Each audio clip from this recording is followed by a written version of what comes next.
नमस्कार साथियों, राहुल गांधी जी आपको संबोधित करेंगे।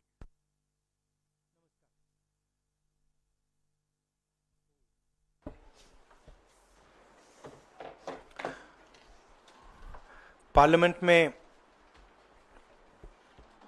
हमने कहा था कि कास्ट सेंसस को हम करवा के छोड़ेंगे, और हमने ये भी कहा था कि 50% की जो कैप है, जो आर्टिफिशियल दीवार लगा रखी है, उसको भी हम तोड़ के हटाएंगे। पता नहीं क्या हुआ, सडनली 11 साल बाद नरेंद्र मोदी जी कहते थे कि सिर्फ 4 जाते हैं, सडनली कास्ट सेंसस का अनाउंसमेंट किया। हम इसको सपोर्ट करते हैं, पूरी तरह सपोर्ट करते हैं, मगर हम टाइमलाइन चाहते हैं। हम जानना चाहते हैं ये कब तक होगा, और ये एक पहला कदम है। तेलंगाना एक मॉडल बना है कास्ट सेंसस के लिए, और वो ब्लूप्रिंट बन सकती है। और कास्ट सेंसस को डिजाइन करने में हमारा पूरा सरकार को ऑफर है, पूरा समर्थन है कि हम डिजाइन करेंगे, क्योंकि डिजाइन बहुत जरूरी है। क्योंकि 2 एग्जाम्पल्स हैं, एक बिहार का डिजाइन है, दूसरा तेलंगाना का डिजाइन है, उसमें जमीन आसमान का फर्क है। और मैं दोहराना चाहता हूं कि कास्ट सेंसस पहला कदम है। हमारा जो विजन है, एक बिल्कुल नया डेवलपमेंट का, विकास का पैराडाइम हम कास्ट सेंसस के माध्यम से लाना चाहते हैं। सिर्फ रिजर्वेशंस नहीं, मगर हम सेंट्रल सवाल पूछ रहे हैं कि चाहे ओबीसीज हों, दलित्स हों, आदिवासी हों, उनकी देश में कितनी भागीदारी है। कास्ट सेंसस से एक प्रकार से पता लगेगा, बट कास्ट सेंसस से आगे जाना है। हमारे इंस्टीट्यूशंस में, संस्थाओं में इनकी कहां कहां पार्टिसिपेशन है, पावर स्ट्रक्चर जो है उधर कितनी पार्टिसिपेशन है, ये नेक्स्ट स्टेप है। और हम चाहते हैं कि इस डायरेक्शन में कास्ट सेंसस जाए। हमने एक और चीज कही थी, कांग्रेस पार्टी ने रेज की थी, मैनिफेस्टो में भी था, article 15(5). Article 15(5) is reservation in private education institutions. ये कानून है, ऑलरेडी कानून है, और हम चाहते हैं एकदम इस कानून को एनडीए की सरकार, बीजेपी की सरकार इंप्लीमेंट करना शुरू करे। सेंसस को डिले किया है और अपोज किया था, हम इसको वेलकम करते हैं। ये हमारा विजन है, इन्होंने अडॉप्ट किया, बहुत अच्छा, मगर हम चाहते हैं कि हमें डेट्स बताई जाएं, किस दिन तक ये सेंसस होगा। बजट में इसका पैसा आना चाहिए, अभी बजट में पैसा नहीं है। और फिर जो डेवलपमेंटल विजन है वो हमारे सामने प्रेजेंट होना चाहिए। तो ये मैं आपसे कहना चाहता था, अंग्रेजी में बोल देता हूं।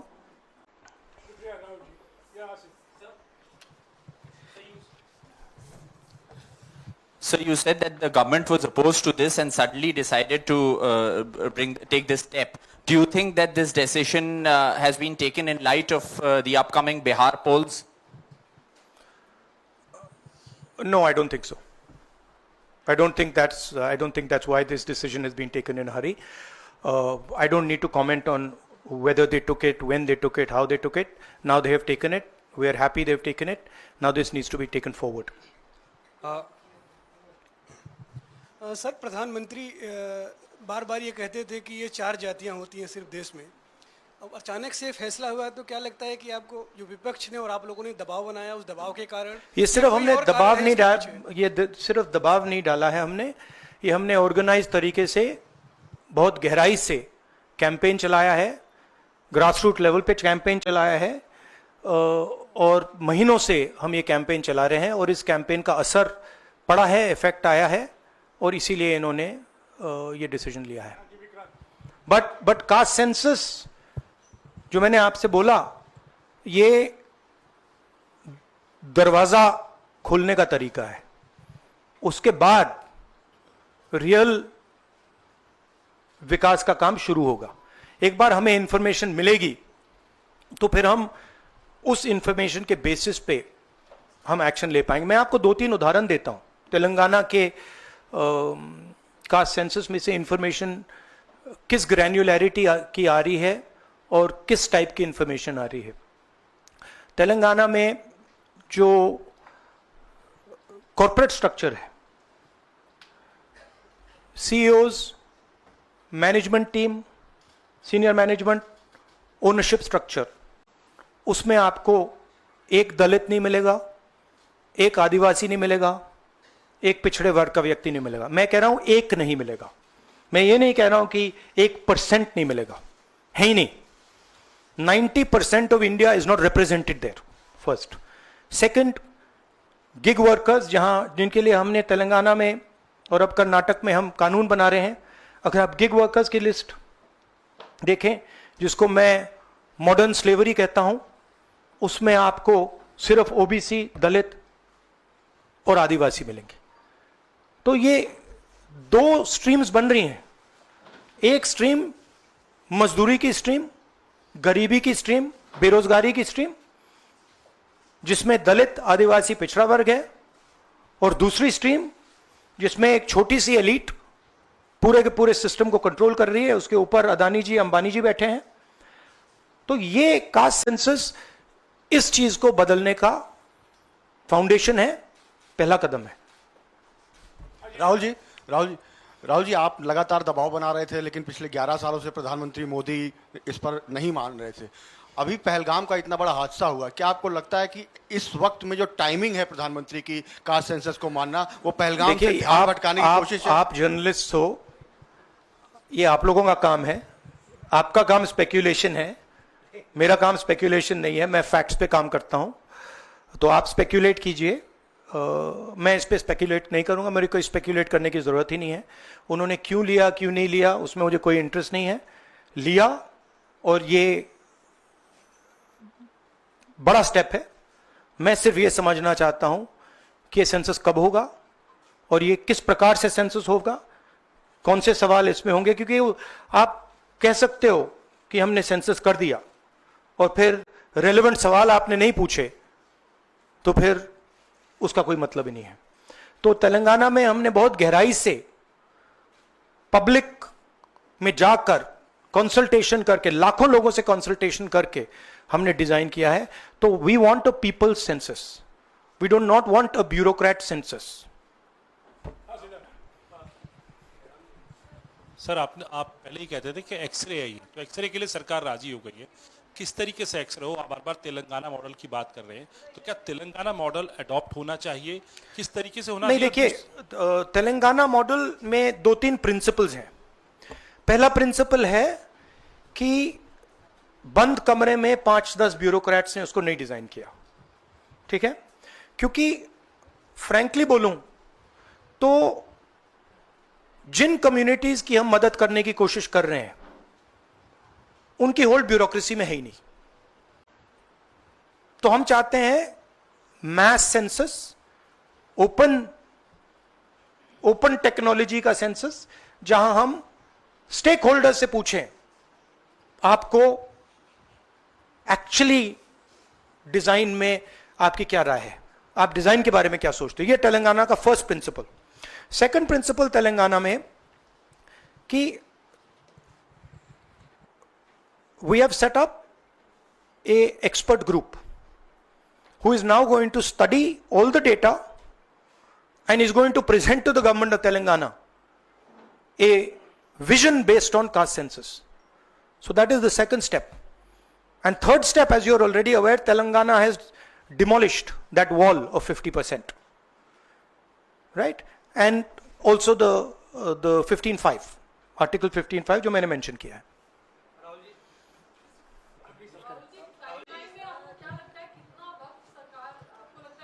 मुझे लगता है, मेरी इमीडिएट सस्पिशन है कि ये वो वुमेन्स बिल वाली स्ट्रेटजी टाइमलाइन वाली है, but I hope that better sense prevails. अच्छा. No, I want to say one other thing which is frankly बहुत ज़रूरी है और आज ये शायद कास्ट सेंसस से भी ज़्यादा ज़रूरी है. मैं आज कानपुर गया और वहाँ पे जो टेररिज्म के विक्टिम थे उनसे मैंने बात की, परिवार से मैंने बात की. कोल्ड ब्लडेड तरीके से उनके बेटे को मारा गया है, बिना मर्सी के.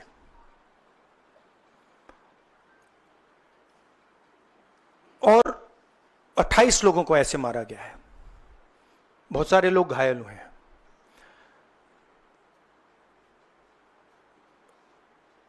मैं इस पे कमेंट नहीं करना चाहता हूं ये कैसे हुआ.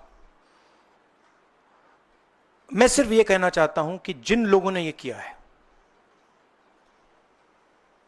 जो भी हैं, कहां भी हैं, they have to pay for this. And they have to pay for it properly. Not in some half-hearted way. ऐसे आलतू फालतू तरीके से नहीं. They have to pay for it properly कि इनको याद रहे कि हिंदुस्तान के साथ ये नहीं किया जा सकता है. हमने क्लियरली ऑपोजिशन की और सरकार की मीटिंग में क्लियर हमने लाइन दी है, यूनानिमस लाइन, कि जो हुआ है एक्सेप्टेबल नहीं है. और पूरा का पूरा ऑपोजिशन 100% सपोर्ट सरकार को देगा और दे रहा है. नरेंद्र मोदी को एक्शन लेना है, एकदम एक्शन लेना है. और पूरा का पूरा विपक्ष उनके साथ खड़ा है. जिन लोगों ने ये किया है, दे हैव टू पे द प्राइस फॉर दिस. जो परिवार है उन्होंने आप लोगों को मेरे थ्रू एक मैसेज दिया है. एक्चुअली प्रधानमंत्री जी को उन्होंने मुझे कहा कि आप प्रधानमंत्री जी को ये बताइए. तो मैं 28 जो हमारे शहीद हैं उनके साइड से प्रधानमंत्री को आपके माध्यम से मैसेज दे रहा हूं. प्रधानमंत्री जी, उन्होंने कहा है कि हमारे जो बच्चे हैं वो शहीद हुए हैं, हम चाहते हैं कि आप उनको शहीद का दर्जा दीजिए, रिस्पेक्ट दीजिए. ये मैं कहना चाहता था. आप सबका बहुत बहुत धन्यवाद. Thank you. राहुल जी, शुक्रिया शुक्रिया शुक्रिया शुक्रिया Rahul ji. We are saying, I am saying that 28 people have been killed in cold blood. Okay? It is pretty clear who is responsible for this. The people who are responsible for this must pay a price. The Prime Minister has to take action. Right? And the action has to be clear and it has to be strong. Without any confusion. The Prime Minister must not dilly-dally, must not waste time, must make it very clear that India is not going to tolerate this type of nonsense. So he needs to act. That's what I'm saying. He can act in whatever time frame he thinks necessary, but he has to act soon. Are you saying that the action Shukriya. should be beyond the I think you heard what I said. Yeah, shukriya, I shukriya, said, shukriya. I think you heard what I said. I said, let me speak. I'm not advocating anything. I'm being very clear. The people who have done this need to pay a price. Okay? And the Prime Minister has to act on it now, firmly. He should not dilly-dally. He should not be in a confused state. Thank you. Thank you.